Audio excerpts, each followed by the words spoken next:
wadnahaagu waa sida buufimo waa xubin muruqley ah oo baaxad ahaan toobadaada leh kuna taala bartamaha laabta oo wax yar bidix xigta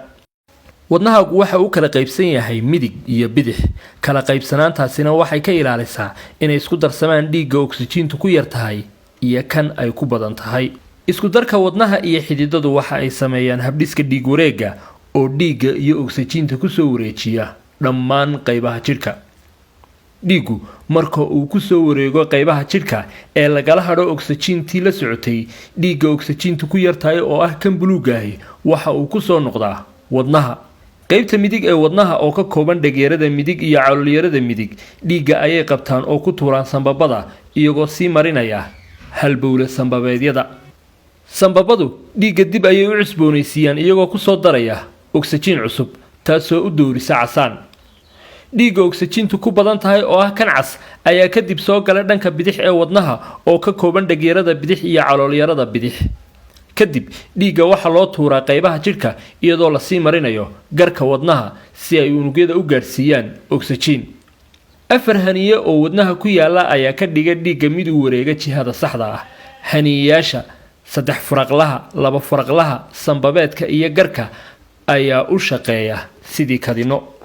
waxay u furmaan hal jiho haniye kasta waxa uu furmaa hal mar halkii garaac wadneedba ama ugu dhowaan halkii ilbiriqsiba hal mar garaaca wadnuhu waxa uu isugu jiraa isu urur iyo kala fidis isu ururka waxa la yiraahdaa systole kala fidistana diastole inta isu ururka lagu jiro caloolyarooyinka ayaa isu urura iyagoo u riixa dhiigga dhanka sanbabada iyo qaybaha jidhka caloolyarada midig ayaa wax yar ka hor ururta ta bidix caloolyarooyinku kadib way kala baxaan waxaana ka buuxsamay dhiig ka yimi labada khaanadood ee sare ee dhageerooyinka bidix iyo midig sidaas ayaa wareegu mar kale ku bilaabmaa wadnaha laftiisa waxa la siiyaa dhiig xididada dhiigga ee la yiraahdo coronary artery oo ku yaala oogada wadnaha siina qaybsama ilaa ay noqdaan tiftaafyo yaryar ayaa wadnaha waraabiya dhiigga oksijiinta leh ee uu baahan yahay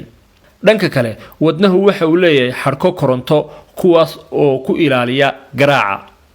dhambaallada nabeed ayaa ka soo bilaabma xagga sare ee dhageerada midig waxaanay maraan marino u gaar ah ilaa iyo caloolyarooyinka iyagoo wada fariinta ah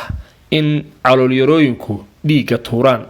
hanaanka gudbinta danabka ayaa ku ilaaliya wadnaha inuu garaaca u wado jaanqaad isla socda kaasoo keena in dhiiggu wareeg joogto ah sameeyo iswidaaradka joogtada ah ee dhiigga oksijiinta wata iyo ka oksijiintu ku yar tahay ayaa sidaa u socda intaad nooshahay